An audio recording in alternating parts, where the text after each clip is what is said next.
This is Guardian Radio, your station for up-to-the-minute news, intelligent, interactive, and engaging conversation. 96.9 FM.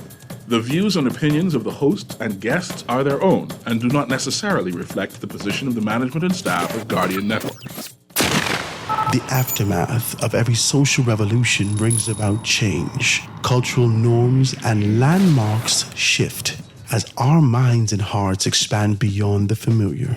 To every season and a time to every purpose in the land of the living. This is our time to renew, revive, and restore the hope lost to the busyness of life.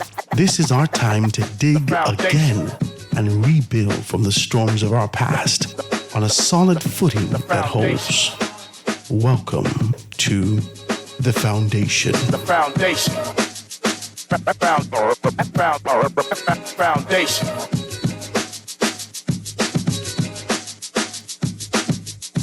The Foundation with Hard Grant is brought to you by Alive, Commonwealth Bank, Tavinia Grill Foods, Mobile Garage Technologies, and Popeyes. The Foundation. The Foundation. Good afternoon, ladies and gentlemen. 96.9 FM radio, Howard Grant, The Foundation, right here on Guardian Radio on this absolutely gorgeous Monday, March 13th. We are an hour ahead now. Talk to me. For all of you who are out there trying to figure, why is it so dark at 6:30? Why is it so dark this morning? And you went back to sleep? Right? You're late this morning. Your makeup halfway on. You're half shaved. We could still see the little stubbles. You need to stop it. This is as a result of the time going at 1 hour ahead yesterday. And yesterday we celebrated my wife's birthday. Do I get you in my business a lot? Do I do that? Do I? How about you always talking about your wife? Listen, this is my wife. This is my one wife. Good, decent woman. Praise God for her. She celebrated her birthday yesterday. And I must tell you this, and this is a shameless plug. I might as well tell you the truth. I must tell you this, shameless plug. We got a cake from Platinum Pastries, right? One of the chocolate mousse Baileys thing, the little Baileys, airy, frothy, absolutely delicious. My family enjoyed it. My wife enjoyed it. My babies definitely enjoyed it. And we must give a shout out to Platinum Pastries for being able to do that and supply us with that. You guys know what to do if you want to be a part of that. Platinum Pastries always sponsors the show. They're going to be here again and being able to do some stuff with us this week. So we are excited about that. And she celebrated her birthday yesterday. She had a little... She had a little day out with the girls. She didn't even tell me she was doing it, which is wild, right? Saturday, she just jumped up. She's like, I'm going out. I was like, okay. Where you go? The baby's on my lap, right? I got a baby, right? So I'm going out. She all dressed up. I'm like, what's this scent in the house? Smells so sweet. What's going on here, right? I'm going out. I'm like, where are you going? Me and the girls are going out to Mimosa. Right? So what? I want mimosas too. It's not a problem. She went out. She enjoyed herself over the weekend. Sunday, we had a great time. And we really enjoyed that day, the celebration, to be able to do those things. I want to thank all those persons who sent her a happy birthday, all those persons who sent it to me to give it to her. I want to say to her, happy birthday. If you're celebrating a birthday this month, I say happy birthday to you. I know my good friend, Tim's daughter's birthday is this month. I know Kermit's going to be celebrating a birthday in March on the 30th. If you guys are there and you're celebrating a birthday in March, is that Pisces? Are you all Pisces? Right? Is Pisces, does that equate to indecency? Talk to me. Are all y'all miserable? Just talk to me. I mean, I don't know. I don't do the zodiac sign thing, but that's what it is. So I say happy birthday to all you guys who are celebrating a birthday. I feel good today. I don't know. I just got a haircut. I feel good. I'm happy to be here in the land of the living. Always happy to kind of be here and really have a good conversation. The lines, I want to talk with you directly. We did that last week and I thought it was very good. And I want to kind of do it again this week to talk about any manner of issues that we're having in the country. I want you to be a part of the conversation today. The numbers you can call are 323-6232, 325-4316, 325-4259, or you can hit me up on the text 422-4796. We're talking all manner of things today. But before we get started, I want to thank Mobile Garage. If you think your fleet cost is too high, Give us a call today. Mobile Garage Fleet Solution with dash cams to reduce vehicle damages, data loggers to reduce fuel costs, unnecessary driving, and vehicle wear and tear. Give us a call today at 422-4575 or visit mobilegaragefleets.com to see how to lower your fleet costs now, right? Give my guy a call, this Byron, 422-4575. And let's see if we could be able to make something happen. The lines are lit right up, and well, we're good to go in terms of conversation, but let's just put a few things out there. Retailers fire back at Al Qaeda's appeal for meeting with government, right? Vice President of the Bahamas Petroleum Retail Association, Vasco Bastian, yesterday expressed deep disappointment in the Ministry of Economic Affairs, Michael Halkitis' response to the cries of retailers for a margin adjustment, stating that Halkitis clearly has some kind of problem with a group of Bahamian business owners. I feel like that's reverse psychology. I'm not going to fight you, sir. But let's keep reading, right? So it says that speaking to the Senate last week, Halkitis said that the government is not prepared to entertain an increase in margins for the petroleum retailers if it means the pump will increase, and appealed to the association to talk with the government. Speaking to the Nassau Guardian yesterday, Bastian said it. I asked Minister of Economic Affairs, Michael Halkitis, I asked him if he could reconsider his position that he has taken in regards. And the paper, guys, make sure you pick up your paper. I know it's 12 o'clock in the day. You feel like this is not news anymore. It's history. But the truth of the matter is it's still news. In regards to the gas station operators and the owners throughout the Commonwealth of the Bahamas, I asked Mr. Halkitis if we could also switch roles.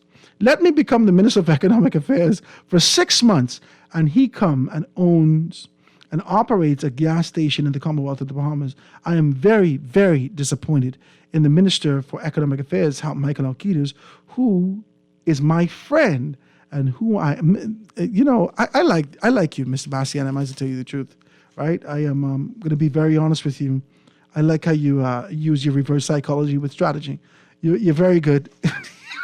You're very good in terms of being able to. He's my friend. And this is the paper. This is the issue that we're having in the country right now. A lot of persons. Did you hear the voice note? Did you hear the voice note? My gas right now outside, smiling. My truck's outside, smiling. From last week when I put $100 in the thing, I have not driven anywhere. Talk to me. Are we going to be very clear about what's happening in this country? I put $100 gas in the car because of this sort of, I told you my wife called me out of nowhere. She said, we didn't watch the news last night. I was like, no, we didn't watch the news. You know, we were on a little ride. So she said, well, on the news, the association indicated that they were going to strike. So I said, oh my God. Before I even touched the paper, I ran, put $100 in the car. And then I, kind of watched Eyewitness News. You watch our news. We watch all the news. And then I read the papers. And I said, no, this is not what the association said. Meanwhile, my truck's out there smiling from ear to ear. And I'm driving 25 miles an hour, dead slow, from point A to point B. Because why? We're going to have to keep this in here as long as humanly possible. That's what's happening. This is where we are right now. Is there a panic and a frenzy in Grand Bahama right now? Persons are saying, man, they're booking out the gas stations. They don't know if the persons are going. Was this a strategy designed by the association to get people to kind of push at the pumps? I want to know about your numbers over the past year. I want to know about your numbers in comparison over the past 2 years to the 2 years before that. Give me those numbers. And let's draw the comparison, and we can be able to see what's happening in the country. The average person is probably putting at least 45%, almost 50% less gasoline in their cars what they would have done. And I want to talk about these particular things because these are the issues that really matter. These are the issues that are every day-to-day issues that actually can be able to dictate whether or not you get up and go and pursue something or not. For me, it is. Listen, I'm one of those persons, as a big guy. I'm a bigger guy, right? And so I just can't just jump up and do things. I got to anticipate. Come go out with me. Where are we going? Where are we going to be sitting? Do they have the chairs that can hold big fellas? All these, I got to do all kind of calculus in my head and anticipation for the spaces that I go. And I know that we do the exact same thing with our gas. Let's be very clear about this. Where are we going? What will we going down there for? Well, before we come back, we might as well do these particular things because we have to make a determination as to whether or not this is going to be a productive trip or cost us money. And we can't afford it. And so when the association takes on a position that they may strike, it does a few things. It questions us, what am I going to do if they strike? I still have to go to work. I still have to do these things. So now let me go put the car, fill the car up with gas. Let's do these things. But I want to have a very clear conversation. I had a conversation with Mr. Raymond Jones Jr. Over the weekend and talking about what the association would do, what they intend to do. They were supposed to be able to have a meeting. I think that meeting was supposed to be held this morning. If they're going to be having that particular meeting, I want them to, the table's wide. I want to be clear about this, man. I want to know where we are in this country. I want to know whether or not this is going to be the sort of tyranny and this kind of scare tactics that you use for the people to move and gravitate towards what you're doing. Is this the tactic that you're using against the government and simultaneously on the people of the Bahamas? I want to know about these things. Give me a call, guys. 323-6232, 325-4316, 325-4259. Hit me up on the text, 422-4796. We got a caller on the line. Calling on the line with us live. Go ahead. Good morning, Mr. Grant. Hey, what's up, Sparky? Great job, bro. How was your weekend? I'm good, man. All is well. My wife enjoyed her birthday this weekend, so we had a good time. Y'all was together or she was with the girls? No, man. Everybody was together. Well, I went to enjoy the birthday party with an old friend of all of ours. I want to say happy birthday to Mr. Tynes, the old retired clerk from the House of Assembly. He had it and invited yours truly up there. Really? Have one of those funny-looking bottles that they call Guinness today, So I had enough, and I still feel its effect today. But anyway, thanks to Mr. Tynes. Happy birthday, sir. From the Bahamian people, you did a good job when you were there. Yeah, he did. Yeah, everybody admired his work. But, I sometimes when I drive around, normally I'm by myself, and your brain is go through some twisters sometimes when you get caught up in the traffic of this country. You understand?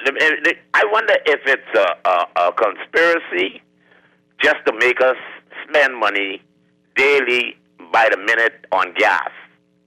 For example, I had to travel to Inland Revenue to get my business license renewed. Mm-hmm.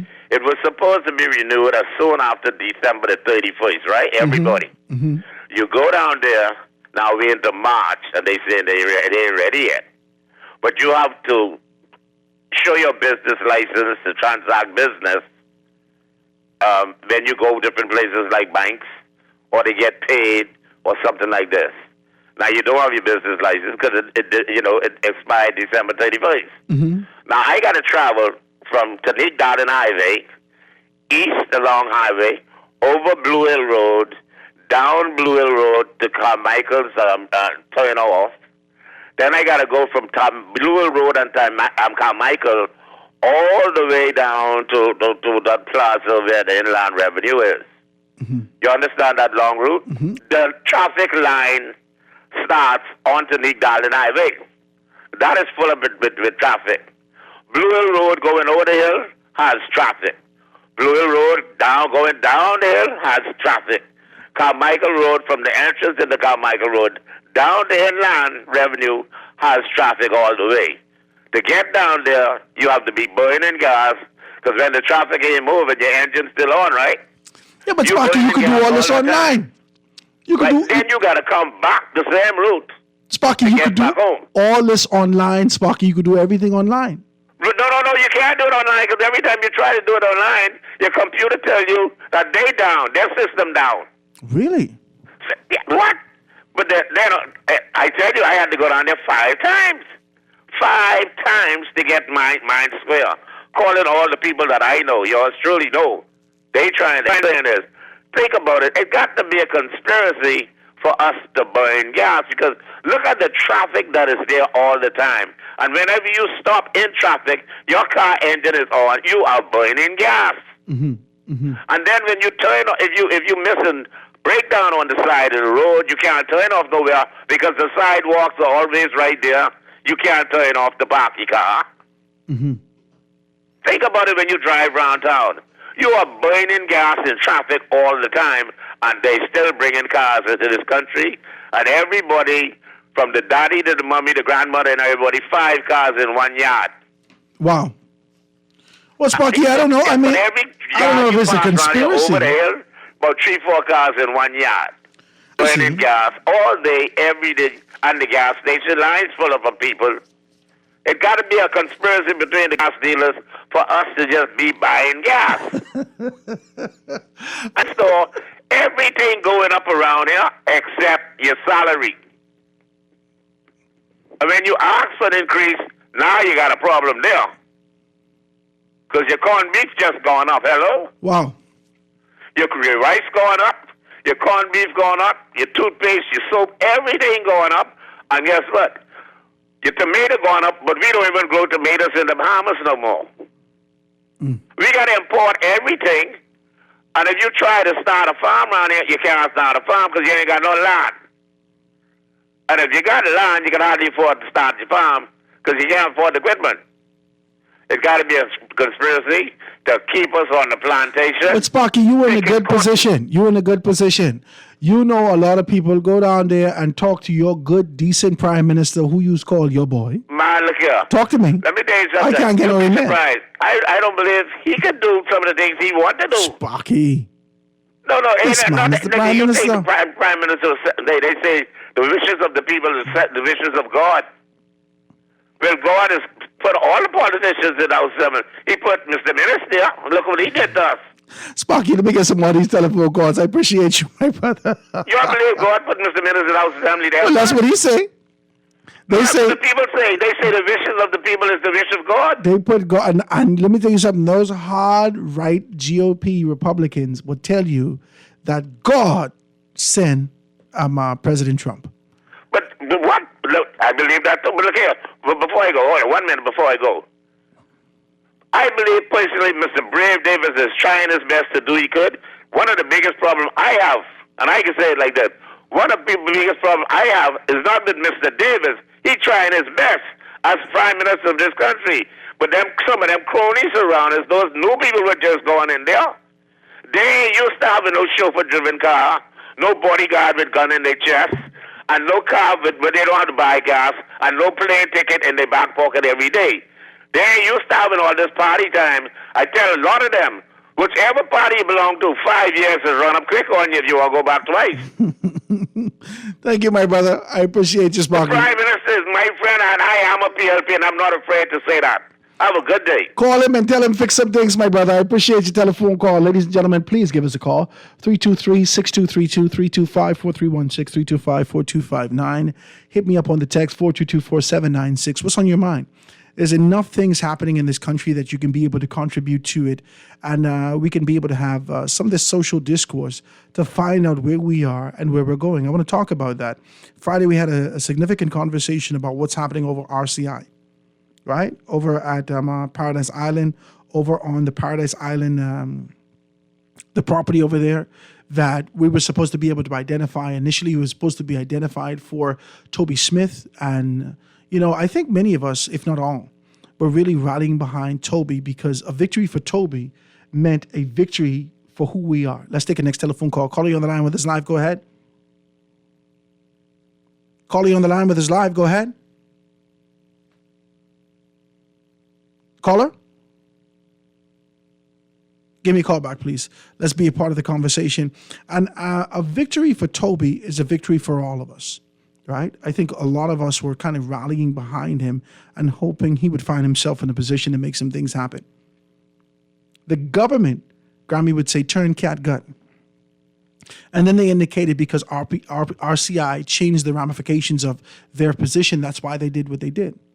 But I just want to have a very clear conversation.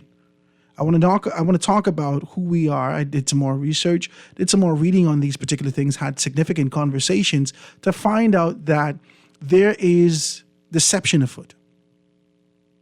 From the information that was been delivered from a formal capacity under the former administration, the information that was delivered was done so in deception.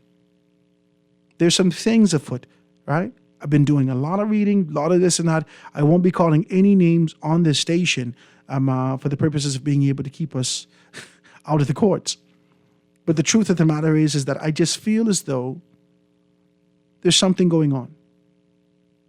And if we can't find the victory for him, then I'm just afraid that there's no victory for us. And I know a lot of persons want to talk about it, right? I got a text on Friday that spoke to me about that. In so many words said, Howard, we're missing an opportunity to be able to educate. We need to be able to educate and say, this is what the government said, this is what the people said, so forth and so on. And the specific details that's released in the public domain about what one party said as opposed to the other has never really, for the most part, changed the conviction or the position of the government for something that we feel that they've done or gone contrary to their word as a result of. It's never done that. And so I wanted to kind of drive home this point on Friday of, despite the details, the government superseded that and took on a position that they could have. Despite the details, they superseded that position and pushed Toby Smith aside to be able to embrace an opportunity, and then presented this idea, this label to the Bahamian public and said, you have an opportunity to purchase into this. This is what we've done. We still retain our crown land. We've done all these particular things. Is that supposed to suffice? That's the question that I have. Are we supposed to yield to this? Well, Toby ain't get it, but all of us can have an opportunity to do. Is that sort of the thing that we're doing here? I want to talk about that. And over the weekend, I've gotten even more information about what's happening in the Free National Movement. I spoke to Mr. Bennett Minnis also, right? We're doing our best to be able to reach Mr. Zendo Malling to be able to find out more information. And we're supposed to have Mr. Maurice Moore to be able to call in and speak to us. Let's be very clear about this. Some stuff is afoot. And if we don't get these things right at its root, there can be no expectation as we grow further and deeper into the future that these things are going to be right. Guys, the lines are wide open today. 96.9 FM radio, 323-6232, 325-431-6325, 4259. Hit me up on the text 422-4796, or just be a part of the conversation one way or the other. Whatever on your mind, wide open lines today. Foundation with Howard Grant. We're going to take this commercial break and be right back after this. Foundation. The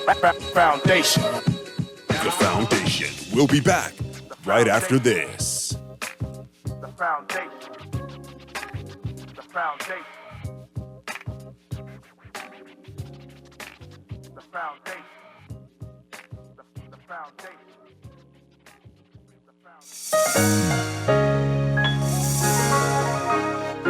Fidelity, we're good for you.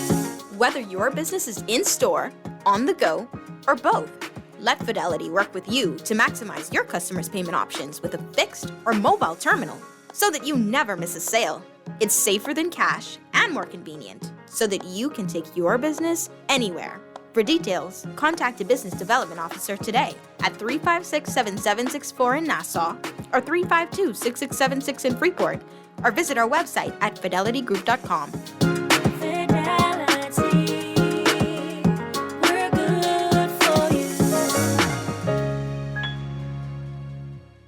This is Guardian Radio 96.9 FM. Fresh news, smart talk, all day.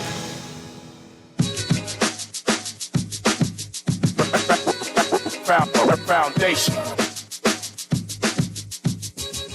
Foundation.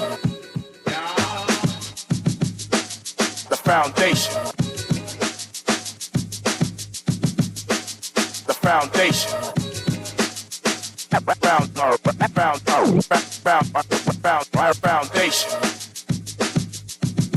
Foundation. The Foundation.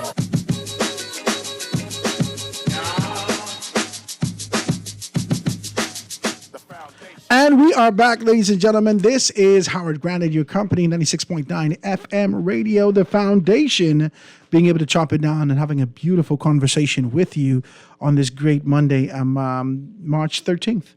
I'm happy to be in your company. The time is 1 hour forward. I think I'm hoping that we as a people can leap, hours and leaps and bounds forward into the future where there is assured progression. But is there?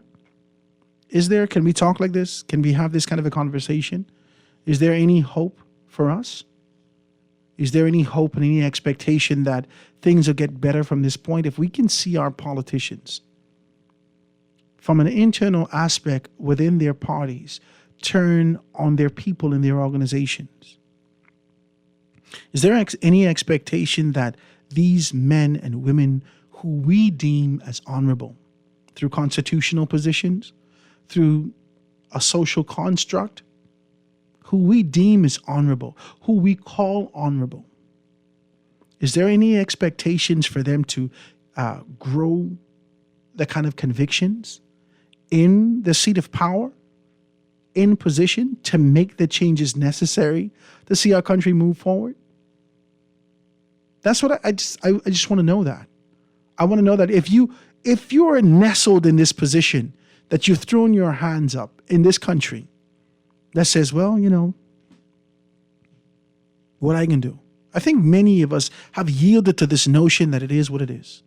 Whether that is the introduction of corruption, whether that is the idea that you cannot go beyond a particular point, whatever that is, have we yielded to that? Have we given over our convictions and our strengths to the idea that corruption is the order of the day? Is the order of the day, and we can't get past this point? I want to talk to you about it. The lines are open today. If you want to be able to give me a call, 323-6232, 325-4323, 325-42159, or hit me up on the text 422-4796. We just took a commercial break. We're fresh from commercial break. Let's be able to hit it, guys. Let me see if I can be able to read this. Hi, Howard. When the Lord starts to warn a nation of impending judgment, that nation is too far gone. I've done my part. There's a text that actually came through. There's another text. Good day, Howard. Happy belated birthday to your wife. Thank you very much. All right, and this is the text that came to you. It says, tell Sparky and everyone whose vehicle is sitting in traffic, idling, burning gasoline, go electric and fully electric, no hybrid vehicles, meaning half gas, half electric. Dump the pump, go fully electric. With these new electric vehicles, a single car can last 5 to 7 days. So you don't have to worry about BEC or BPL. Back out for 1 or 2 days, you're still straight. Even BEC and BPL are surprisingly certain gas station operators driving fully electric vehicles. I don't know. I mean, I feel indifferent about this. Let me tell you why. I have a notion about this, right? Whilst I looked at the new electric vehicles. I did a lot of studies on it. The Rivian, the Lucid. I did some studies on it, and I wanted to kind of get one or two. And so I was doing the studies, and I said, you know what? The overarching objective is to cut down on your carbon footprint. And if our country is not creating the infrastructure to be able to pull away from that, then what is the use of us doing these particular? That's just me. That's just Howard. This ain't me going against any of those guys who's selling electric vehicles. I'm just saying, I'm looking at it, and I'm saying to myself, is our contribution, is our country creating the infrastructure, and we're designing this particular concept that we can be good environmental stewards into the future? I don't think we are. I don't think this administration or any, even though this administration has had a significant position as it relates to COP26 and the introduction of their administration and what they're kind of hinging their hat on, globally, what their intent is in terms of being able to move forward, the infrastructure is not being created locally. The Prime Minister doesn't have one of these vehicles. I think I see one or two within the government fleets, but for the most part, you're driving Kias, you're driving your Fords, you're driving these particular things, all would emit gasoline, all with a fuel emission. In infrastructural redesign to ensure the government leads by example. Let's just be very clear about it. The government has taken on a very strong position in being able to speak to the world of our expectations. And the fact that we are the recipients of a great treatment, great factories all over the world, and what's happening, and these things wash up on our shores, they're in the Pacific, they're in the Atlantic, all these things are happening. And simultaneously, we're not making the necessary steps internally to ensure that we are in a position to say that we're good stewards. We're not. Are we? We're not. Our government is in the position to talk about these things. I like you. I like the conversation about these things. It's good.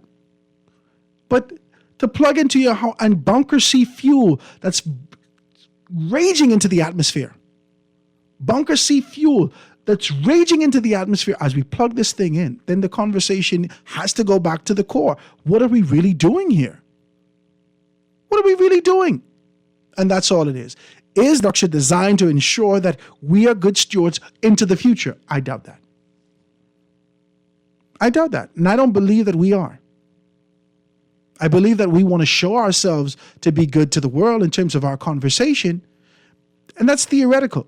But in practical, in actuality, in application, locally, we don't do that. And I feel like it's a contradiction for who we are. The same contradiction our government says that we should be more creative, right? Our conversations, our government says we should be more creative and use innovation and be able to deal with youth. All these things on paper for the next generation to read and see that, oh my God, the Free National Movement were very progressive in the things that they said.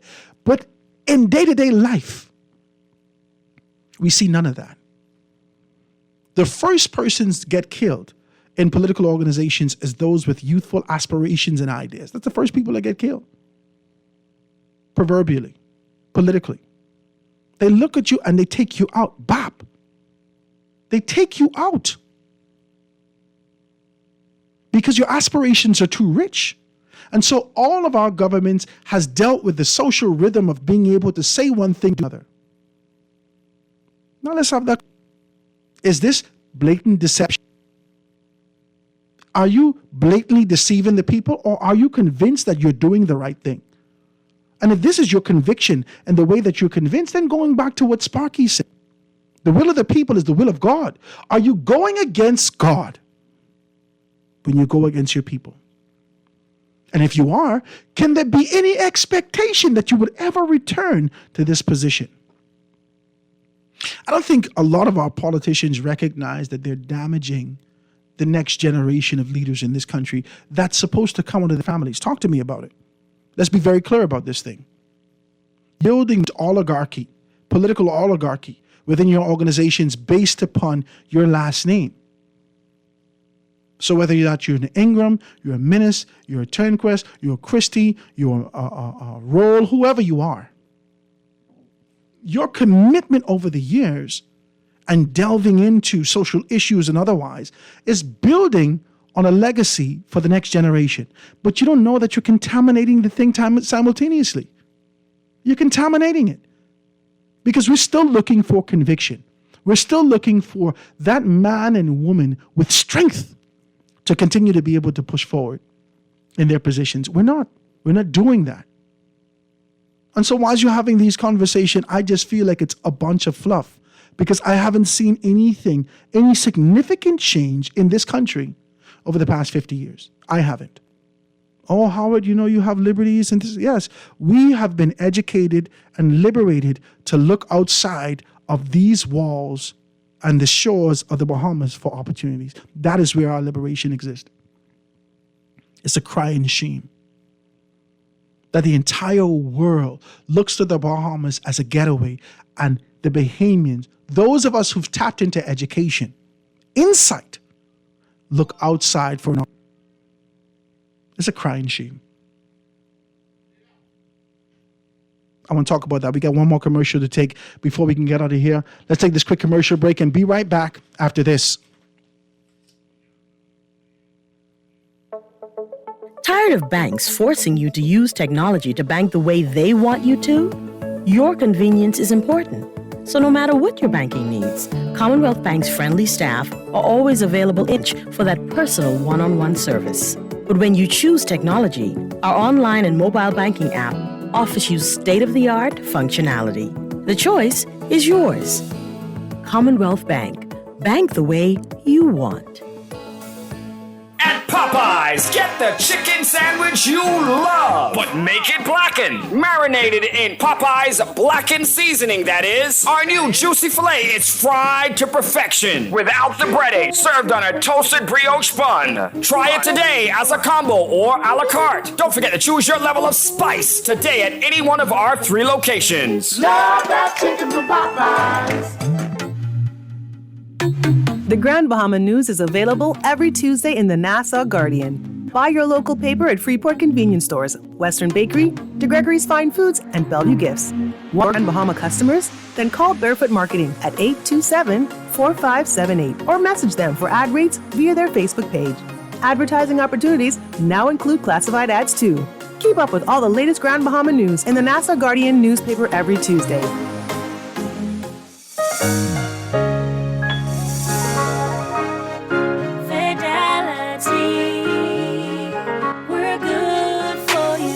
With so much going on in the world today, only accepting cash at your business can be risky.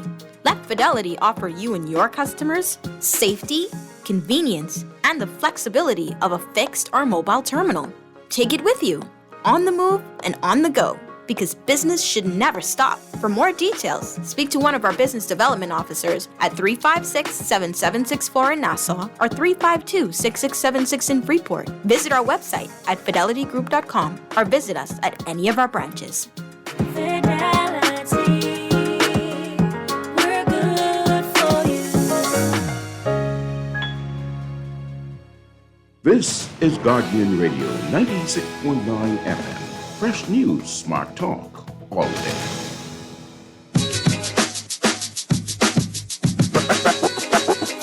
Foundation.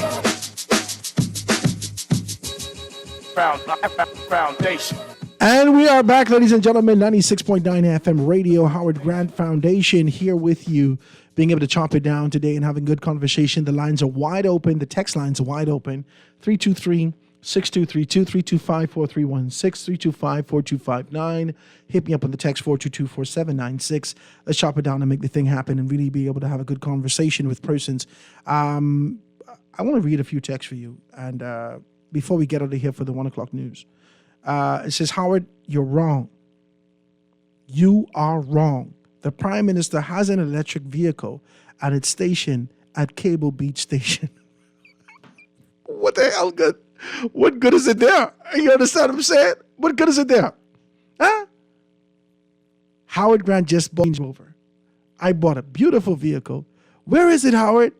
It's in Port Everglades. It's been there for the past 3 years. Well, what the hell? What's good is it for me? I live here. I travail on a day-to-day basis up and down these streets, and I don't have the vehicle. So what good is the Prime Minister vehicle if it's sitting up in Cable Beach Station? That's the text that actually came through. Got a text 422-4796, 422-4796. So it says, Howard, all electric cars are solar ready. Why wait on the government? Put the solar on your roof and drive for free now. Worst case scenario, charging an EV BPL bunker C burns much less gas than at the pump. Do your research, Howard. The question is this. Have you researched the fact that we don't have this disposable cash in the country? Are we just going to have these casual conversations about these things without being able to be very clear on our position? There are people scrounging. We're talking about the mass population. We're not talking about the niche markets. We're not talking about the 5%ers who has access and opportunity. We're not talking about those persons who can live comfortably on the outskirts of Nassau. We're talking about mass population who lend to this thing. who's able to keep those retailers that are taking on a position right now, they're still buoyant because people, whether or not it's $5 or $20, they're still purchasing gas. We're talking about those people. We're talking about those people who had to leave their jobs or who were fired from their jobs, many of them, as a result of the pandemic, and had to move back in with their parents, move back in with family members. We're talking about these people. We're very clear in our position that the conversations we have maybe a little bit highbrow. A lot of persons, you're highbrow, you've educated yourself, you've done some things, you have an opportunity to find stability in your life. But that's not for the majority of Bahamian people. People are living on a day-to-day basis, looking from check to check, waking up, hoping to God to make a tip for gas, for food, for this, for that. Are we real in this country? Or is this, fluff and flutter for you? To talk about purchasing an EV, $100,000 investment. To talk about putting solar on your, man, talk to me, these people burning the little can thing, the Bunsen burner thing. They got hot plates in their homes. They still need to take care of their families. Let's talk, man. And let's be honest with ourselves first. Before we can be able to come out here and you tell me, do my research about EV, how it could possibly purchase an EV. But what good is that going to be able to do for who we are as a people? That's all I'm saying. The government has a responsibility for being able to put the infrastructure in place that we could change the course, the direction that we chart. There is relentless conversations about the increase in tax in almost everything. I had a call this weekend. The head of the association for Airbnb wants to be able to come with me. These are conversations that we need to have. The intimacy of your home has been, you have to now divvy your home up for an opportunity to be able to exist in this country. That's what you're putting your money on, not a vehicle. You say, all right, we got some money. Let's see if we could cut off this part because we don't have to be in the side of the house. If we could turn this into an Airbnb, we could possibly make $125. If we could make $600 a week, we did well. These are the conversations that are happening in this country. This middle class is gone. It's eroded. It's not a part of who we are. There is only relentless, perpetual survivor's mode. That's where we are. And if you have the reserves to be able to tap into, then God bless you. But the rest of us out here are on relentless survivor's mode. Our eyes are peeled back, red, pulsating.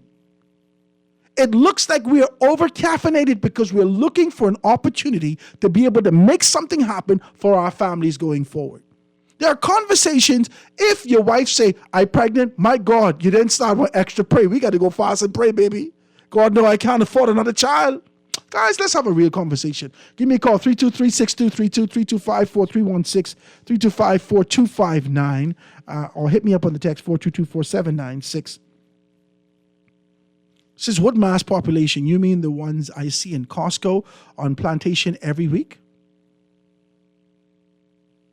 Man, stop it, man. You know how much people live in this country? Why don't y'all stop? Why wouldn't you stop playing like this? Because you see your cousins who is capable of being able to move from the States every so often go over? Stop it. Because all of us know about this. That's not going to stop. We have independence. Our independence exists within the freedom of movement. And we take full advantage of that freedom of movement. But the access to economic empowerment and freedom that we're looking for from an economic standpoint does not exist for many of us. Let's talk like this.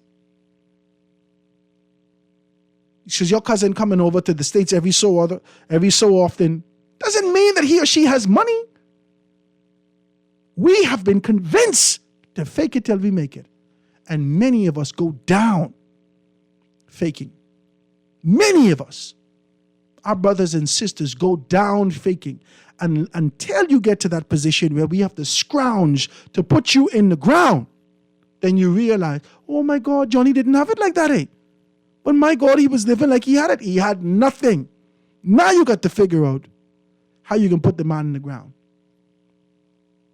Guys, we're going to take a break for news and get back to this conversation. Right after this. The foundation. The foundation. The foundation. The foundation. This is Guardian Radio 96.9 FM, Nassau, Bahamas. This is Guardian Radio 96.9 FM, fresh news, smart talk, all day.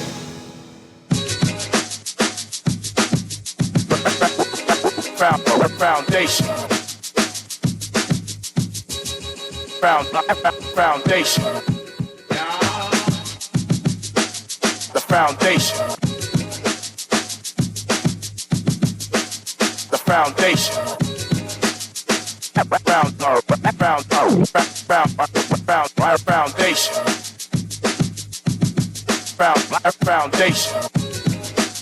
Foundation. The foundation.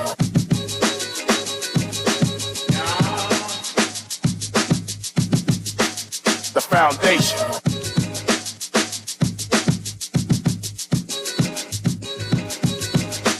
The foundation.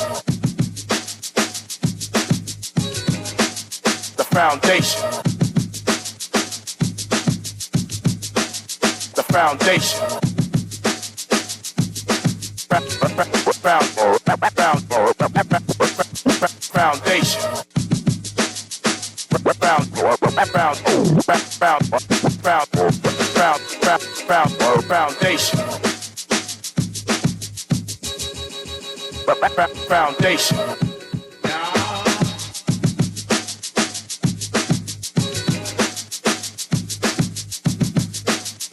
Foundation. The foundation. The foundation. And we are back, ladies and gentlemen. 96.9 FM radio. Howard Grant and your company lines wide open today. Please be a part of it. The foundation, 323-6232, 325-4316, 325-4259. Hit me up with the text, 422-4796. Just kind of put some stuff in there. It says, Howard, you're spot on. There's some text that came through. It says the majority of persons are still hurting. Persons all over begging. It's heavy. This is persons making these assertions, purchasing this or purchasing that, etc.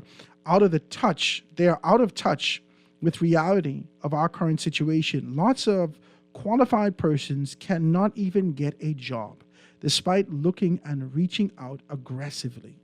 I know personally of a few. Listen, I don't want to be able to pull my small violin out and kind of play me a soft song like Cry Me a River today. But I just want to know that that concept and idea of Bahamian resilience have kicked in overtime.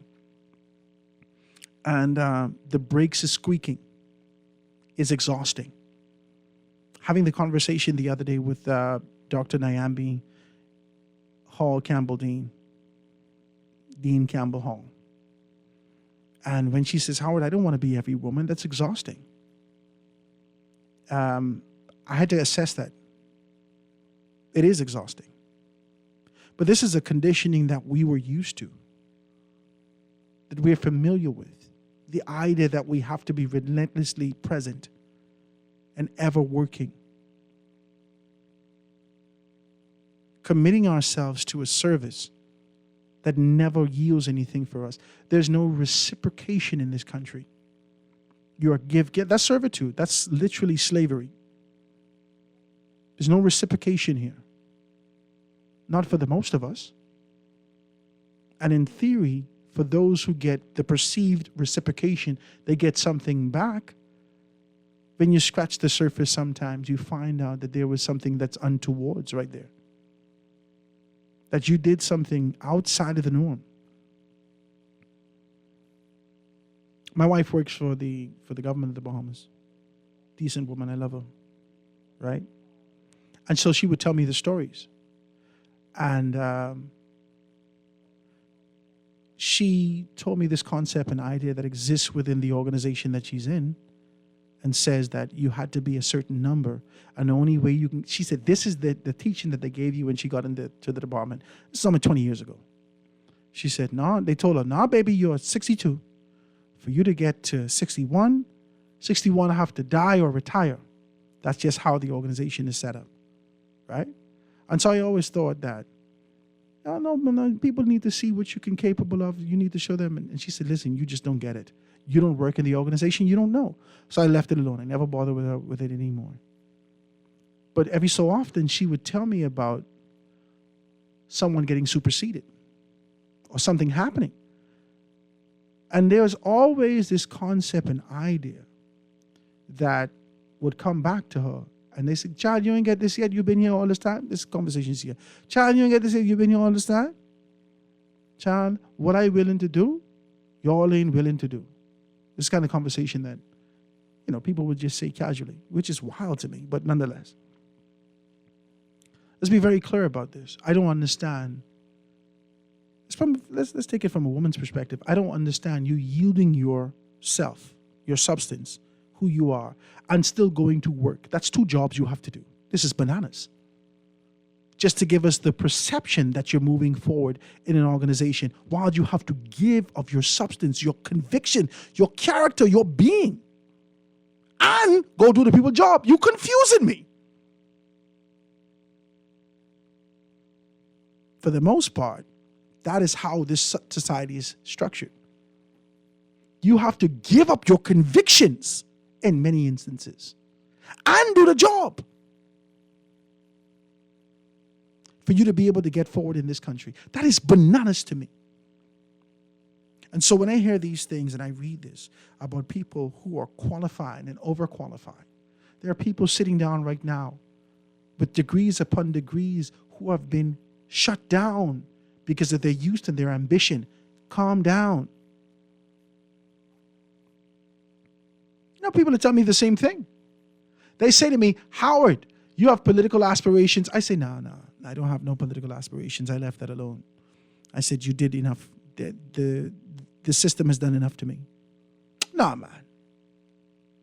The fellas just want to know that you get these things. They want to know that you can be able to get a little cut hip, proverbially, and still remain committed to this cause. That they can use you and your talent, your voice, to speak up and on behalf of them when they're ready.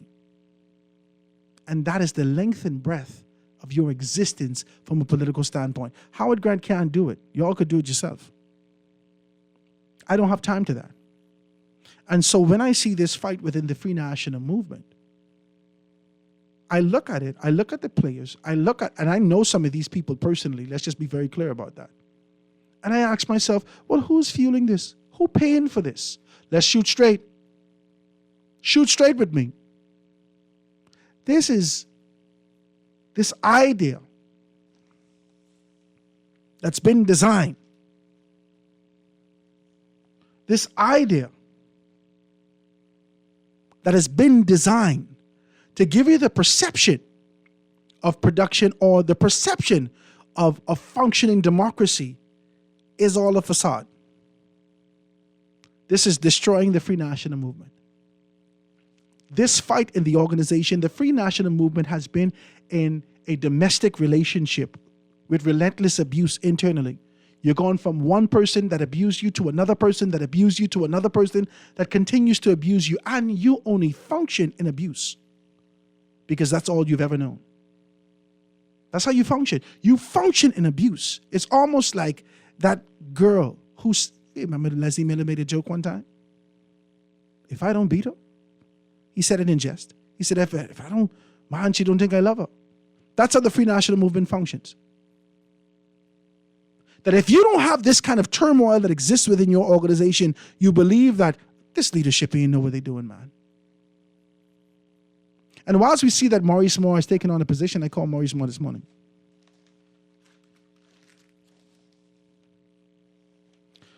Make sure you pick up your papers. It's in the papers. Maurice Moore, one of the founding fathers of the Free National Movement, yesterday decried attempts for the bloc former leader, Dr.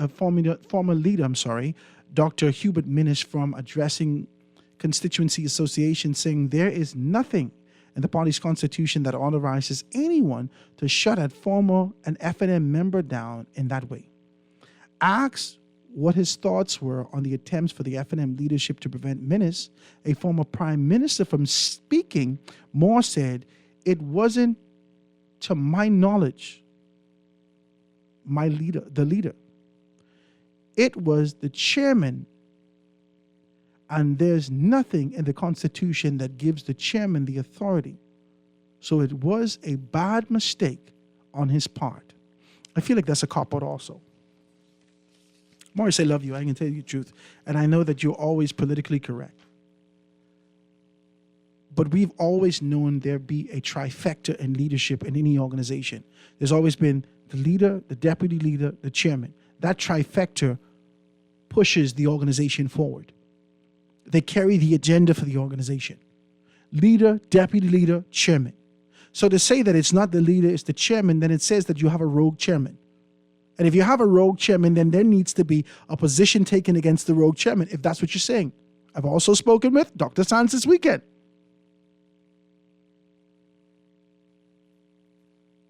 And I'm waiting for him to be able to come here to get clarity on these things.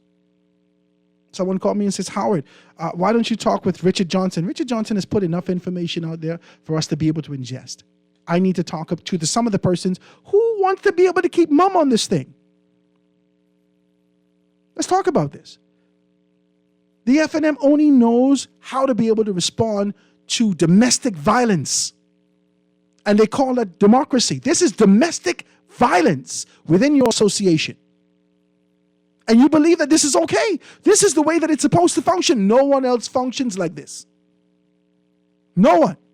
There was a clear path. There was a clear purpose. There was something laid out to say that we're supposed to go in this direction. And everyone decided to be able to go on their own path. There's no cohesion in the organization, but yet you're convinced that you could be the next government of this country. I don't know how. How? You only respond to domestic violence, which is crazy. This is a proverbial wife beater that you only respond to. Why is that, FNM? Guys, please give me a call, 323-6232, 325-4316, 325-4259, and let me know whether or not I'm telling you the truth. Do you see that? Because that's how I see it. Do you see it the same way? How would I think that the FNM needs to dismantle and reassemble with new leadership? I don't support Minnis, Pintard, or Sands. I don't have faith in them. These are texts that's actually coming through. He says, "Hello, Howard. Could you please tell me how this government is operating? It's unfair to pay taxes twice. If you have an apartment and wanted to put on an Airbnb, why pay a yearly real property tax plus taxes on Airbnb rental amount? Please tell me if I'm wrong. I think that this PLP government think that we're stupid." These are the texts that's coming through. Now, let me let you know. In the hotel, when I worked in the hotel got significant concessions. In fact, if you want to build a hotel, there's an arm in the Ministry of Tourism that affords you an opportunity to be able to access up to $500,000 to be able to build your property, right? You get the property, you identify those property. Ministry of Tourism will assist you in being able to develop that for a tourism arm. They give you these particular, they support you in this instance, right? And so you get all the concessions of a major hotel. And what that means is that no taxes on the imports, no taxes on these particular things. So you get those concessions. So if the government makes a determination that they need taxes from you on a day-to-day basis for heads and beds, then you can't say anything because the government has given you the concessions up front. Okay. For you and I who identify a piece of property, buy the brick, the mortar, we build the house, we've done all these things, it was our private living abode that we've had to pay property taxes on up to a particular point. Now, hard times has hit, economic crunch has hit the entire globe, and you need to figure out a way to be able to have supplemental income in your home. You've identified to be able to invest in your own home with your own money, parting off a piece and creating Airbnb. You put it on Airbnb, and then all of a sudden, the government of the Bahamas, after this registration, can be able to identify, already had conversations with these people to say that we need to get a tax, a portion of the tax from this particular, I think it's wrong. I think it's absolutely wrong. And there's no two ways about that. The government of the Bahamas has not given me any concession to bring my furniture in. The extra bed that I had to pay for, the extra 2 beds that I had to pay for, the couches, the tiles, and so forth and so on, I got no concessions. I've done so because I know that my son is in school and I need to create supplemental income so I can be able to take care of my home and take care of my child simultaneously. There are no jobs available, but I had this home, and I've done so. Like so many Bahamian people.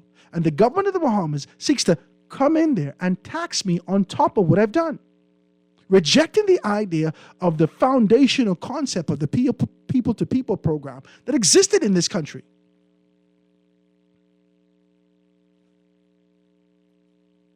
I need to understand that, because I was indifferent about the fact that the government even introduced this concept under the former administration. Why tax the people for their private living abodes and never provided them concessions?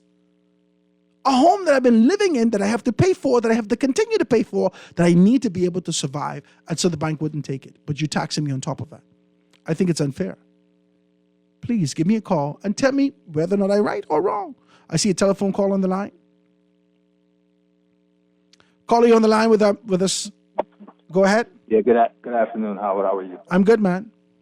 I agree 100% with what you're saying with the system that is broken in this country. It's not only that's broken, it's the political system and vice versa, you see, because these people, there's a sense of entitlement in the public service, and I can tell you I worked there for 12 years in the department.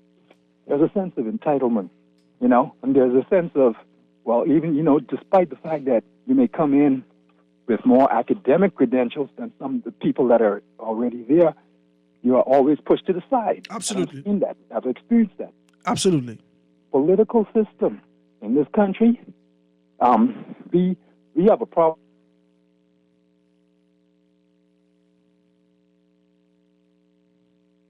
You're gone, cousin. Call me back. Your phone cut off. Let's take a next telephone call. Caller, you on the line with us live. Go ahead.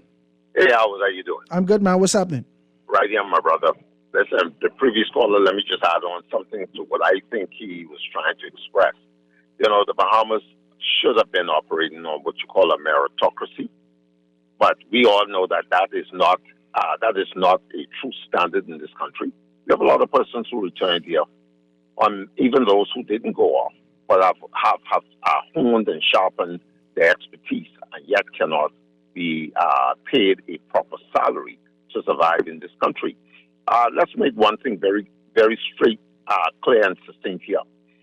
On the campaign trail, this current administration had told the people that they didn't foresee any new taxation coming forward on the backs of Bahamians. And they touted that as one of their hallmarks of wanting to come back into government. Mm-hmm. It's kind of ironic that as soon as the minimum wage was increased, that BPL rates would have been increased. I don't think it's ironic. Now, stop it. You're just trying to be decent. I'm trying to be very diplomatic. Yeah, but it's inevitable. It's inevitable.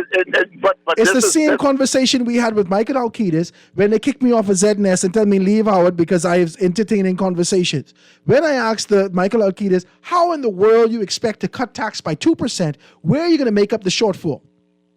And he said, well, it's a creative. Always this concept about creativity and innovation being introduced. And the only thing that they do is the same thing that former Prime Minister Minnis indicated was lazy, was taxation. That's all they do. Exactly. And this is why what I'm trying to allude to here is that we as Bahamians, as taxpayers, we need to stop the nonsense and accepting this rhetoric that there should be no new taxes. We all see that this country owes all kind of money to the IMF and the World Bank and so on and so forth. And where's these monies going to come from? Stop listening to these politicians telling you that there's no taxation, no new taxes are going to come forward.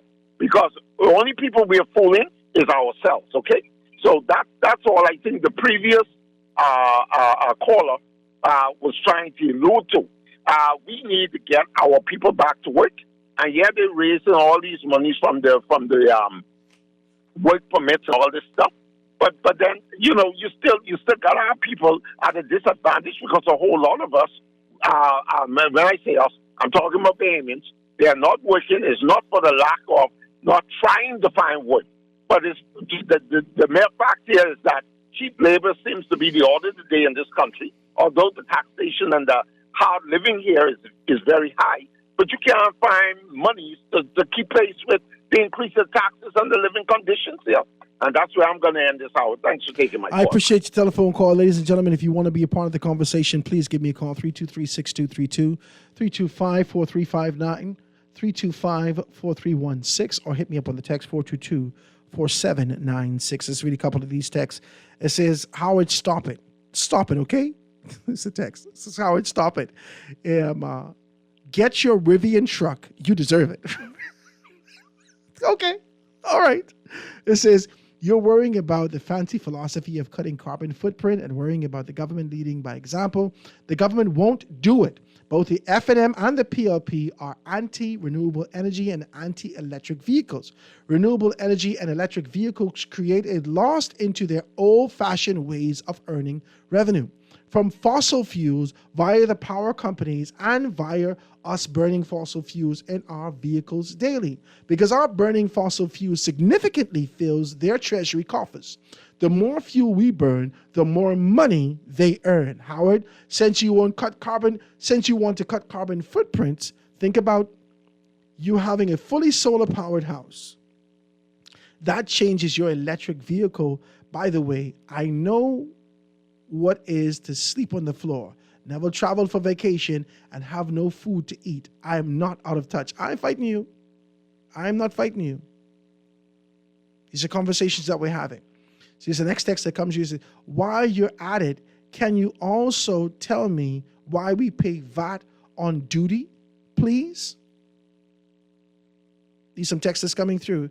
He says, Howard, the system is broken. We are taught if we work hard and educate ourselves, you will be rewarded.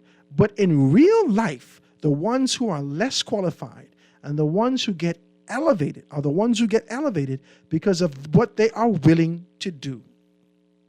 This is heavy. I thought about that the other day. I thought about that heavily the other day. I thought about, I don't know, are you in the same position as I am?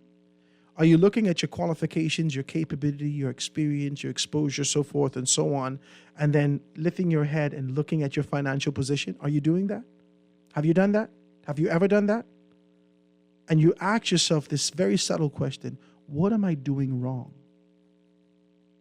And then you try to muzzle over your life and look over it and try to identify the infraction, that particular point, that juncture when you went wrong. Are you doing that? Have you done that?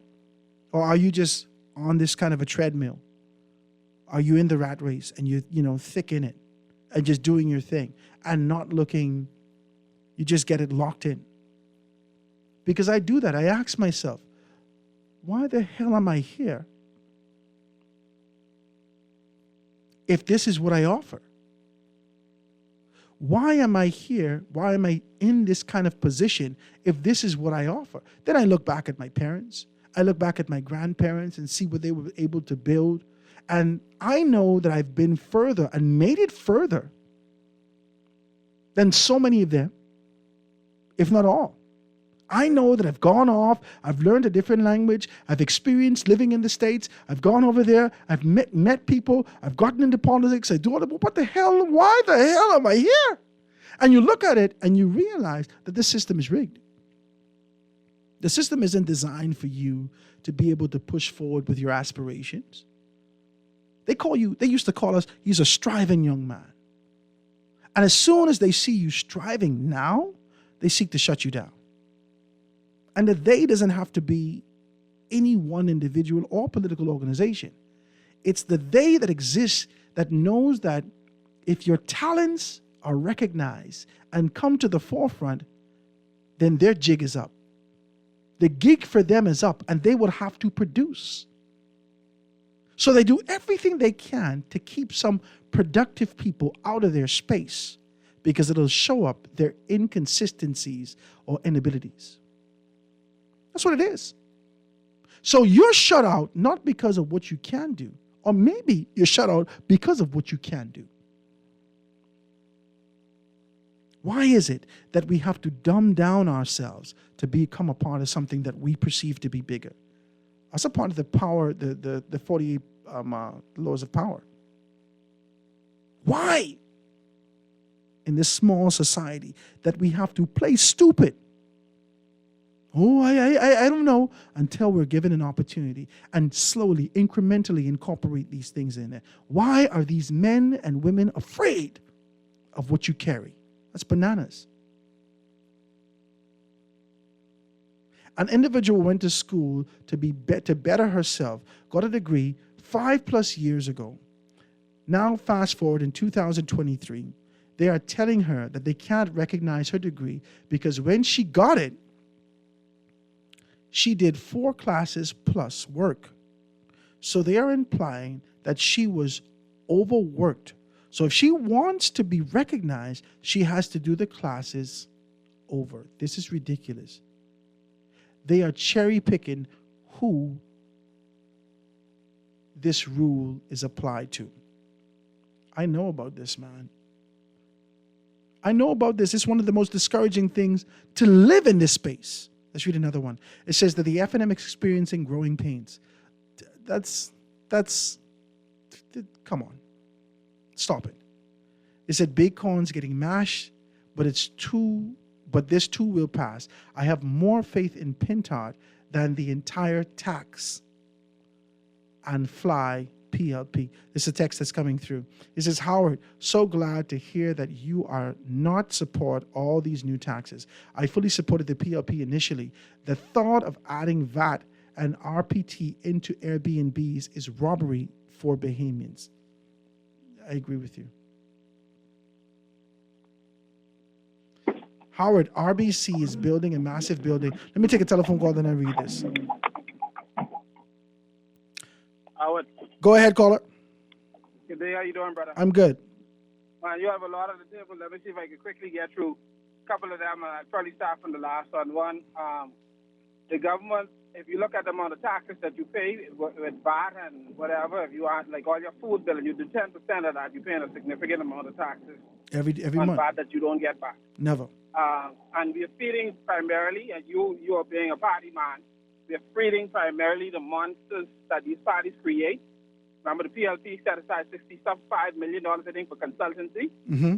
There's huge monies we're paying out to guys who've been retired multiple times, keep coming back. That party machinery, we just keep funding, and we're just gradually drowning in debt. The country is in a sad state. Mm-hmm. And so now we got to keep taxing the same people squeezing blood out of the stone. Mm-hmm. Back down. Now, they ain't just, before they got away, they didn't tax on the bread basket items. Now that is passed on to the poor. And then they say, we can give you back that a couple of dollars every month in some kind of social service assistance. Mm-hmm. Next on the gas guys. Man, listen, they keep coming back to the government. I don't hear them saying nothing about the organizations, the gas, not the dealers. I mean, the gas companies who they purchasing the fuel from and who own the places within which they are. They need to go and ask them for a break. Tell them stop charging them all this money that they charge them monthly for those places that they're in. Mm-hmm. So we have you find like the guys like Roker and Hasty, they ain't up with those guys, because they making money. So what they talking about is the main problem is the persons who they're renting from, the companies who are charging them exorbitant fees. Mm-hmm. Again, you don't hear the Hasties, you don't hear the guys who have their little gas stations doing their thing. You don't hear them complain. They're not a part of that. There's more with the tax. It's so much more that we could talk about. I mean, it's really sad, and I'm really disappointed in the country, where the country is headed. As a person, as a professional, as a person who came up from a poor class up into the middle class, and how we just continue to get strangled. And then on the thing with Toby, listen, I prefer what the government is doing. I prefer this. Because if Toby had it by himself, Bahamian investors could take part. That would have been him and whatever his money. Now, let me ask you this question. If the government would negotiate it as they said, then more Bahamians will invest, would benefit. And I'm okay with that if it comes out as the way they say it. Now, I want to ask you this question. Because, I with one eye closed and one eye open, I listen to what the government say. Thanks, bro. No. Wait, don't go. Don't go. Where you going? All right. No, okay, hold on. Don't go. Do you think that it was by design that the government present this to the Bahamian people with this kind of swiftness to say that you would have an opportunity to be part owner of this thing. It's greater than Toby. That's what I see the government saying. This is greater than any one man. You too would have an opportunity to be a part of this, to be able to ease this kind of social tension that exists between the government and possibly being able to squash one Bahamian person. Talk to me about it. Yeah, listen, if they negotiated what they said, 50%, essentially they're keeping the land. Once you are on that little portion again, don't forget they still have another 7 or 8 acres that they privately own. But if government's saying we can get this, we're going to limit what you can do. The Bahamians will have the jobs, will be thing. Listen, I all for that. Now, mind you, that cronies are going to get the first slice. Mm-hmm. And I okay with that. I'll take that because it's better than one person getting it. And Toby can't put $100 million into a project. And he have the vision what they have, so I'll take that. And I'll accept that the government, like I say, one eye open. This heavy what you're saying. You got to take whatever they tell you with a grain of salt, because a lot of times what they say don't come to pass as they say. Remember Cisco, the food company, we took over from Bahamas Food Services? Mm-hmm. We were supposed to get a share in that too. You remember that? Yeah, I remember that. They promised us when they took that over, the Bahamian people would become shareholder in that. Must be 49%. Never materialized. Mm-mm. All right? Wow. I appreciate what you're saying, my brother. You did well in your contribution today. Guys, please give me a telephone call. I want to be able to hear more about you. Now, I'm concerned about this. Let me tell you why. Because I don't see it from that angle. I see it as we move into the future.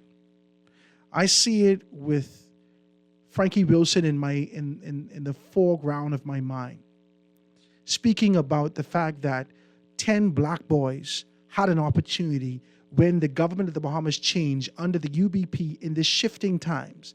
10 black men came together, put some money together, and was able to invest significantly. Now they have tremendous opportunities to be able to see themselves growing in this country. That's how I think about it. I think about it as the fact that if life is a cycle, then the Sunshine Boys have to come again. If life is a cycle, then there must be another dispensation of Bahamian ownership and leadership. But if the government stops that from happening, the question that I have is that who's next? And if it's only for your cronies and only for the men and women in your immediate circle that can be able to say, hey, listen, I can give you an opportunity to be a part of this board and you can be a quiet investor, but this is the stakeholder. It can make you a stakeholder. So that's the question that I have. Because for me, I don't see this as only a fight between Toby and the government. I see myself in the position that says I can also find some people to raise some money. May not be $100 million, but let's not negate from the fact that the government had already made a commitment to Toby. Let's take one more telephone call, and then we can be able to take a commercial break. Caller, you on the line with us live. Go ahead. Yes, sir. I just want to refute something that previous caller said. I think all of us as Bahamians, we are entitled. I think we should be foremost, and all of us should have. I mean, if that was Toby's dream, I don't think his dream as a Bahamian should be quashed just because of so-called jobs for the multitude. Alfred Gray made this statement several years ago. He says that, once Bahamians are working and they have jobs, then they don't care what the government does. And, that may be true for some, but it's not true for all. Okay. And it's that plantation mentality that still exists. Yes, some people want to work, but some people also want to own things and to have to bring their vision to fruition. So I disagree with that statement that previous caller made, Howard. I think as Bahamian, in your land, in your country, I agree with you have a dream, you have a vision. The government say Bahamian first. I agree with you. It's our time and so on and so forth. You should work along with Toby to make sure that his dream too comes to pass, and that everybody can, live in harmony. Because, Chester Cooper said that if this is not disputed land, why not give Toby what he asked for? So there are a lot of unanswered questions. There are a lot of things that that are happening that we need answers to. Yeah. Thank you so much for your telephone call, my brother. I do appreciate it. I want to say this, and then we're going to take this commercial break. In 2012, the PLP, which I always tell you, I think they're relentless as it relates to campaigning and the concepts that actually deals with the hearts and minds of the Bahamian people, that they're able to identify and craft a campaign and articulate what we're going to do. This is what you've been asking for. This is what we're going to do. In 2012, the PLP came up with a campaign, We Believe in Bahamians, right? It was a mind-blowing campaign, mind-blowing. Let me tell you what they did. I was in 8 Mile Rock at the time.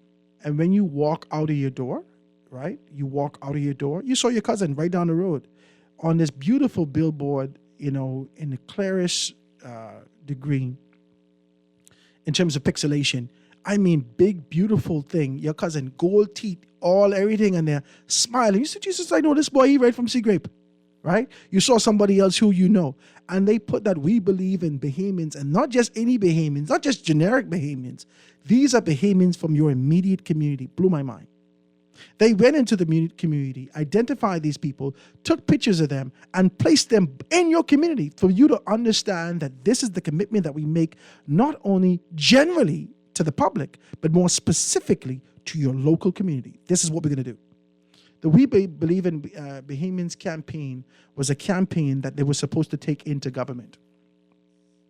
When they got into government, the majority of that administration has done, be able to do something as it relates to Sarkis's Marillion and being able to deal with that. That was Perry Christie's baby, and a great deal of the attention was focused on that for far too long. So we didn't get the effect of We Believe in Bahamian. Now, fast forward into a new day, right? Great campaign, still carry the sentiments of the Bahamian. The Bahamian people need something refreshed, renewed, revived, restored, so forth and so on. And this is the fight that they have.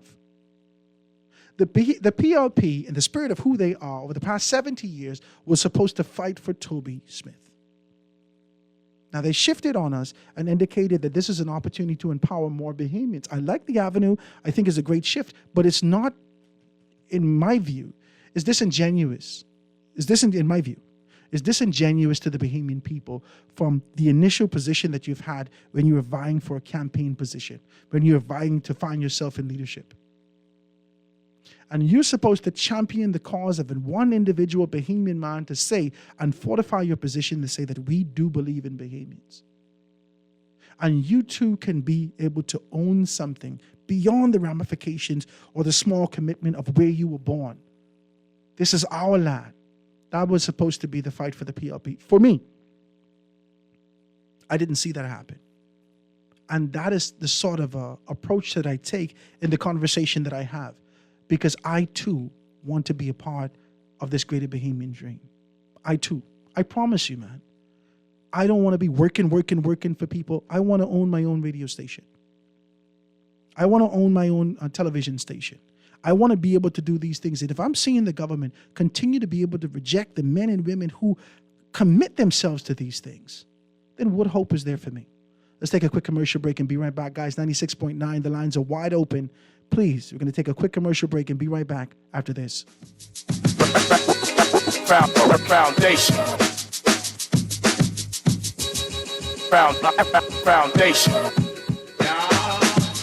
The Foundation. We'll be back right after this. The Foundation. On your march. Carifta is almost here, and the Live has partnered with TCL for you to capture gold at the 2023 Carifta Games. Switch to Alive and get a free TCL 30 Plus or TCL 30 SE on select Alive postpaid plans to share pictures and videos of our Bahamian athletes as they hit the tracks to win gold. Visit your nearest Alive store or mobile van location and come gold with us at the 2023 Carifta Games.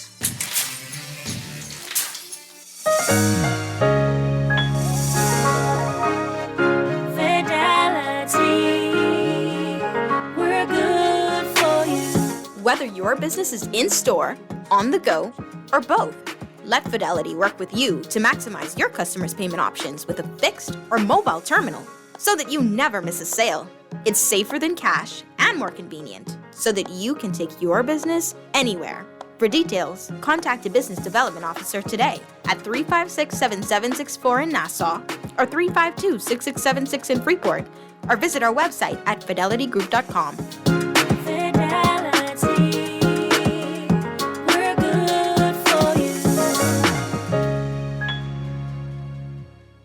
Guardian Radio and the Foundation are on the move. Bahamas, this one's for you. SBT, Small Business Thursdays. Every Thursday, the Foundation with Howard Grant will highlight small businesses throughout the country, far and wide. Your products, services, prices, and personality. We want to hear it all. Get your 30 or 60-second advertisement heard on air at a fraction of the cost. We here at the Foundation understand the times and don't want you to be left behind. With Guardian Radio, you reach your specific demographic, and it is unmatched. We reach thousands daily. Get your products off the shelf and your services in their hearts. Small Business Thursdays with the Foundation, only on Guardian Radio 96.9 FM. For more information, call 302-2300 or the Help Me Howard line at 827-0111. SBT. Small Business Thursdays. Get your business moving today.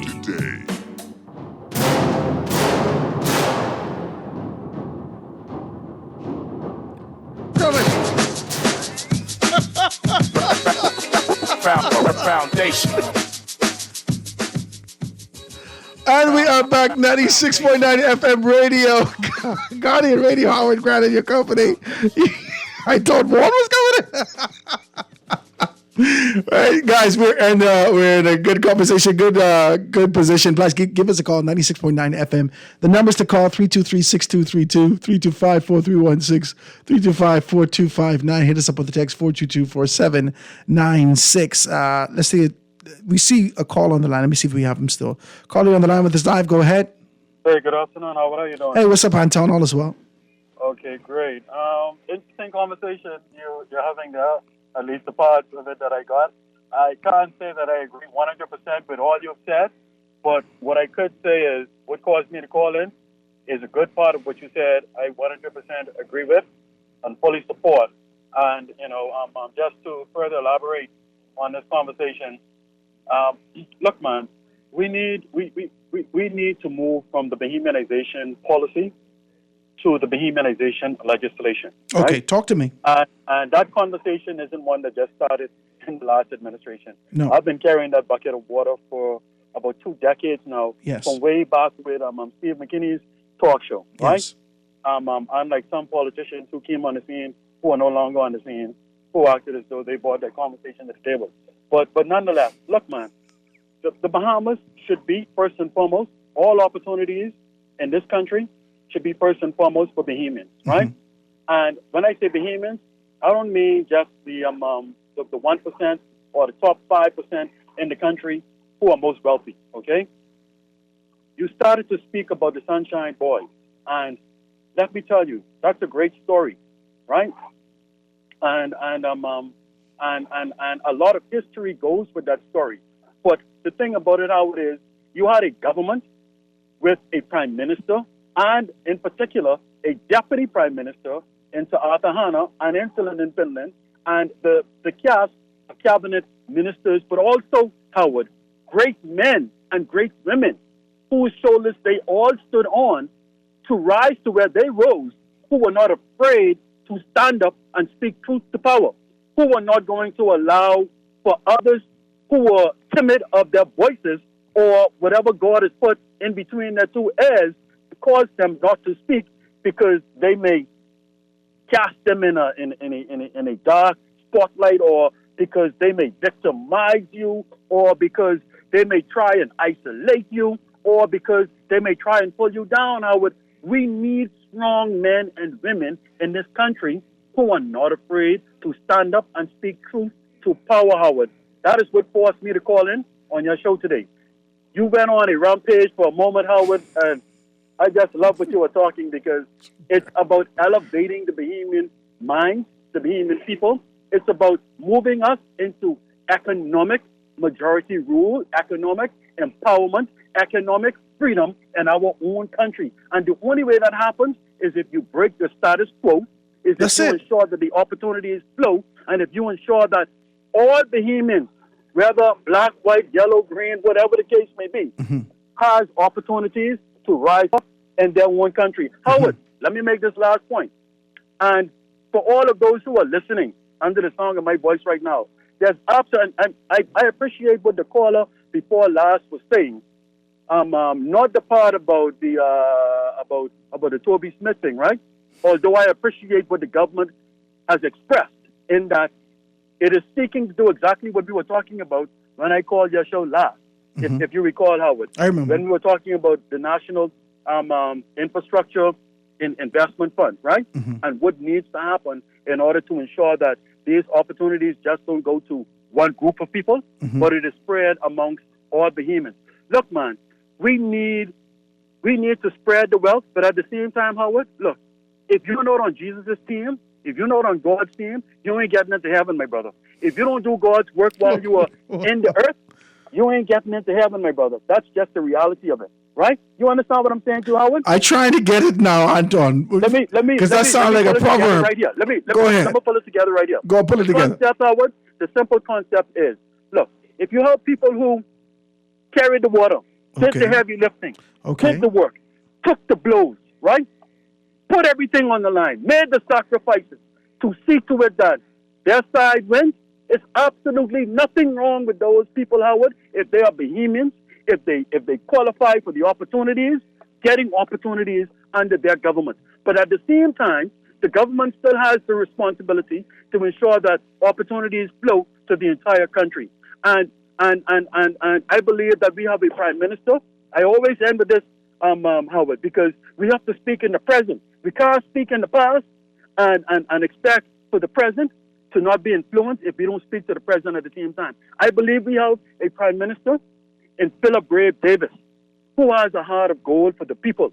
I believe he's also surrounded by some people who I consider to be poor mindsets, and don't want to see people rise, who should be risen in this country, or other circles rise outside of that circle. But I believe we have a prime minister, Howard, who is going to get the job done, and this is why I call to encourage him, because he's the prime minister.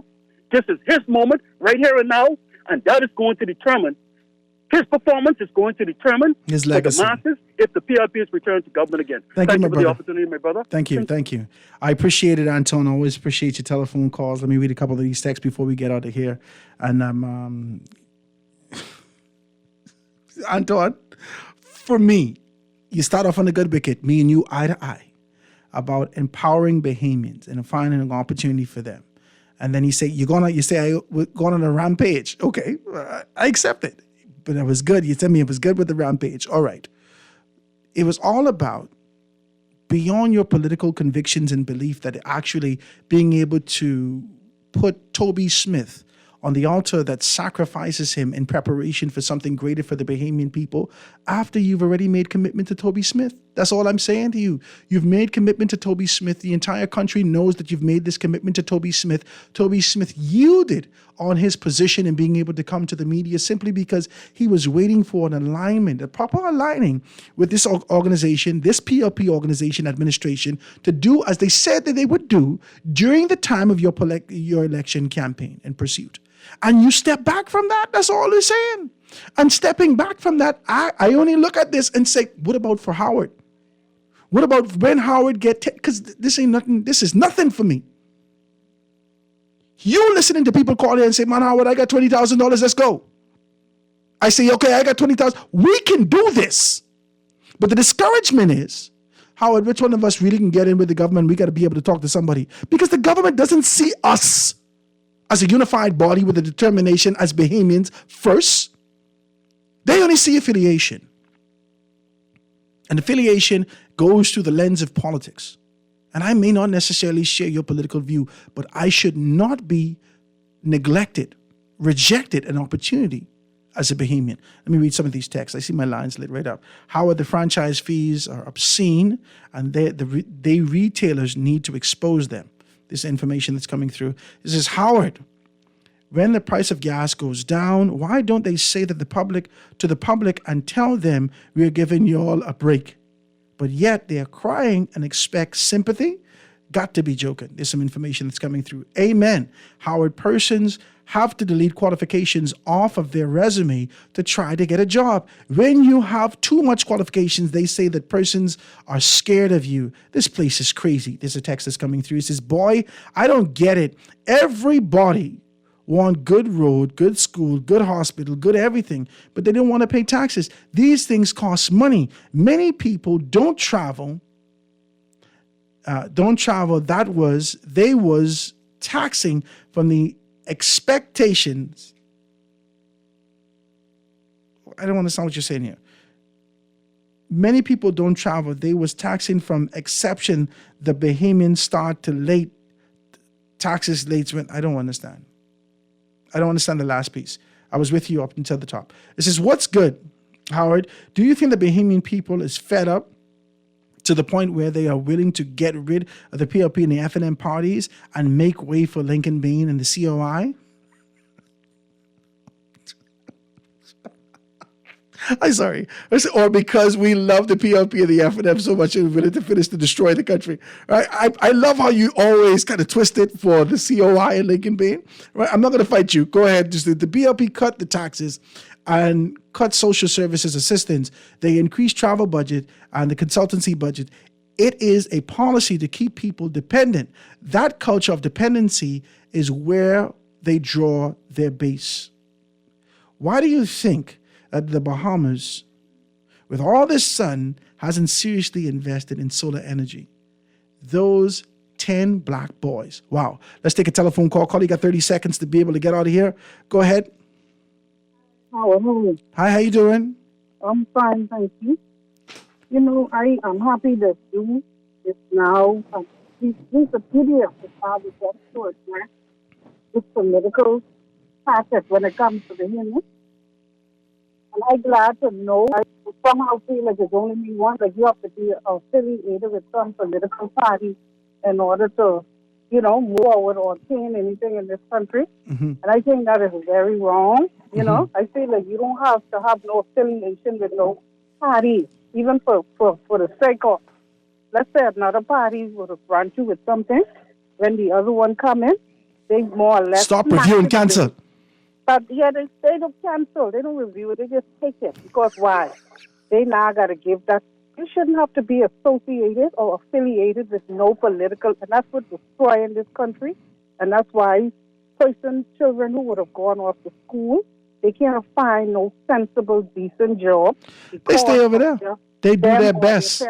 Look for an American gal or fellow and marry her off and say, let me stay over here. They do their best. That's what I'm saying. It's and unfortunate. That is so wrong, man. Yeah. Everything linked to politics in this country. Wow. Everything. I appreciate and it. Believe me, go there and poke your head into something. Wow. You know, it's political. You got, I got to call this one, I got to It's unfortunate. in order to get this one. Come on, now. We have to fix that. That's why I keep saying, if you see somehow they could find a way to stop these contracts, these things called contracts, that's the demon. Once they do that, nobody will have no favor to give no one. No one will have no favor to get from nobody.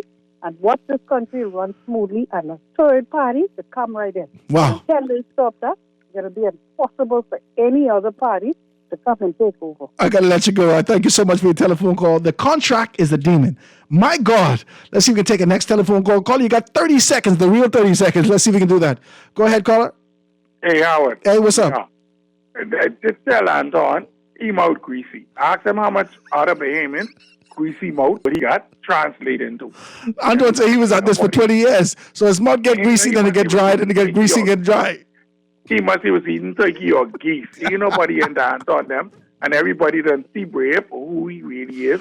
Wow. Amen to that caller just now. Amen. See you later, my brother. Fix this country, huh? Thank you so much for your telephone call. Let's take a next telephone call. 30 seconds before we get out of here. Go ahead, caller. Go ahead, caller. You got 30 seconds. You there? You gone? You're gone. Let's see if we can read one or two of these texts. It says, would you rather have 49% Bahamian ownership or 100% Bahamian ownership? That's a 100% garbage, what that caller said, because we all know we won't be able to invest in RCI project. Wow.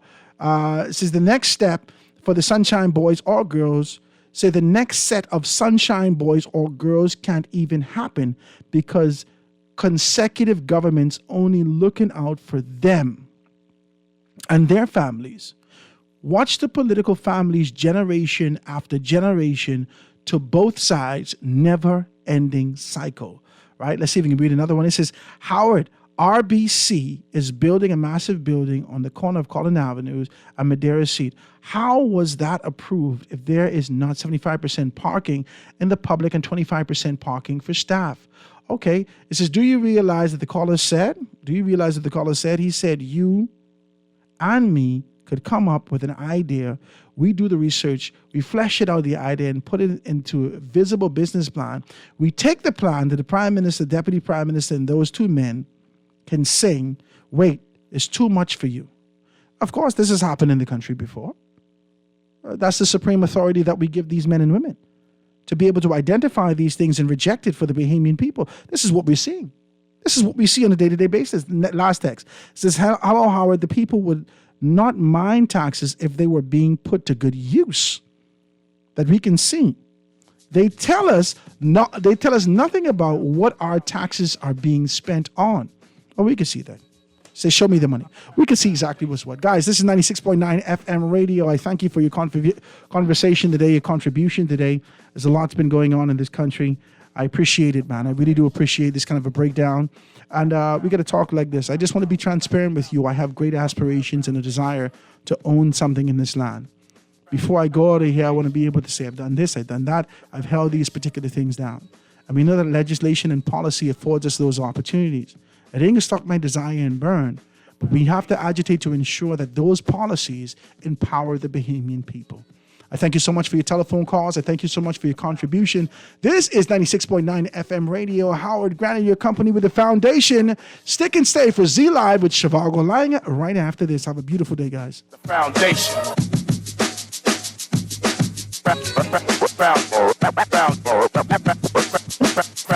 This is Guardian Radio 96.9 FM, Nassau, Bahamas.